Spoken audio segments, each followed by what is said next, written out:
Hello everyone, I am Sarita Srivastava from Mahatma Gandhi Shikshan Sansthan. Now I am going to teach standard 4th Hindi.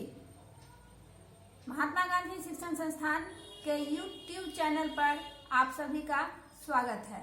बच्चों, पिछले video में जैसा कि मैंने आपको कहा था कि मैं आपको आपके पाठ्य पुस्तक मकरंद से पाठ 4 का व्याकरण भाग पढ़ाऊंगी।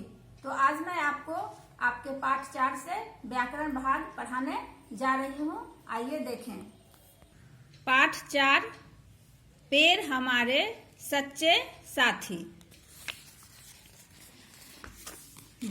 व्याकरण और भाषा। इसमें बच्चों पहला प्रश्न है, नीचे दिए गए शब्दों के विलोम शब्द लिखिए। विलोम का मतलब होता है विपरीत अर्थ देने वाला यानी उल्टा शब्द। हित दिया हुआ है शब्द, इसका विलोम होगा अहित। लाभ का विलोम हानि। सुगंध का विलोम दुर्गंध। शुद्ध का विलोम अशुद्ध। विद्वान का विलोम मूर्ख। उपजाऊ का विलोम अनुपजाऊ। अब बच्चों प्रश्न 2 में है, दिए गए शब्दों के दो पर्यायवाची शब्द लिखिए। ऐसे तो अनेकों पर्यायवाची शब्द होते हैं, लेकिन यहाँ पर आपको दो ही लिखना है। जैसे यहाँ दिया हुआ है बच्चों वन, तो वन का पर्यायवाची होता है अरण्य और कानन। डाल का लिखेंगे शाखा टहनी। शाखा और टहनी। पेड़ है बच्चों, पेड़ का लिखेंगे वृक्ष, बिटप और या तरु। वायु है तो पवन, शमीर। मेघ वर्षा का मेघ, बरखा। फूल का सुमन और कुसुम। तीसरा प्रश्न है बच्चों कि नीचे दिए गए वाक्यों में रंगीन शब्दों के वचन बदलकर वाक्य पुनः लिखिए। जैसा कि आपको उदाहरण में भी दिखाया हुआ है कि यहाँ लिखा हुआ है लड़का पेड़ से नीचे उतर रहा है। यहाँ पे लड़का एक वचन था, इसी रंगीन शब्द का यहाँ पर बहुवचन बनाया गया है, तो ये लड़के हो गया, लड़का से लड़के बन गया। तो आपको यहाँ पे बनाना है कि यहाँ लिखा हुआ है अध्यापक ने बच्चे को समझाया। तो यहाँ पर बच्चे शब्द जो है वह रंगीन में है, ये बहुवचन दिया हुआ है, तो इसका हम एक वचन में लिखेंगे। तो क्या लिखोगे आप कि अध्यापक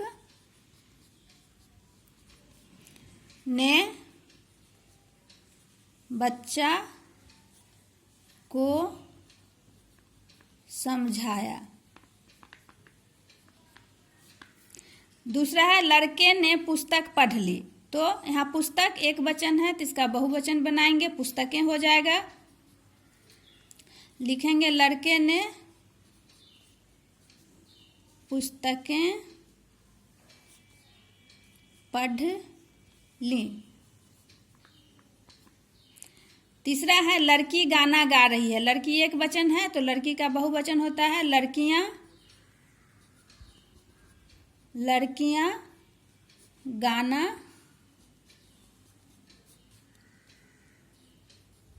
गा रही हैं।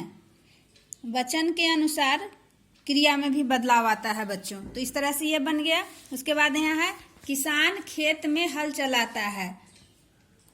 किसान, खेत एक वचन है, तो उसका बहुवचन बनाएंगे खेतों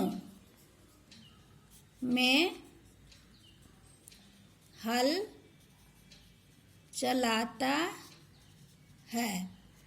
यहाँ है बच्चों अंगर में मैं शब्द दिया हुआ है, तो मैं एक वचन है, पानी पी रहा हूं, तो यहाँ पर लिखेंगे कि हम लोग पानी पी रहे हैं। इस तरह से बन गया बच्चों। अब आपका चौथा प्रश्न है कि नीचे लिखे गद्यांश को पढ़कर 3 प्रश्नों का निर्माण कीजिए। यहाँ पर आपको प्रश्न बनाना है। इस गद्यांश को पढ़ने के बाद आपको इन्हीं में से प्रश्न 3 बनाने हैं। तो यहाँ पर पहले आप अच्छी तरह से गद्यांश को पढ़ेंगे। यहाँ गद्यांश दिया हुआ है बच्चों कि किसी तालाब में एक मेढक रहता था। एक बार वह तालाब के किनारे बैठकर टरर टरर कर रहा था। वहीं वृक्ष पर एक कौवा बैठा था। वह मेढक के पास आया और उसे पकड़ लिया। मेढक बोला, भाई कौवे, मेरे शरीर पर कीचड़ लगा है, पहले धो लो फिर खाना। कौवा उसे लेकर तालाब के किनारे गया। अब ये हमारा गद्यांश था, इससे हम 3 प्रश्न का निर्माण करेंगे। तो यहाँ पर लिखेंगे कि मेढक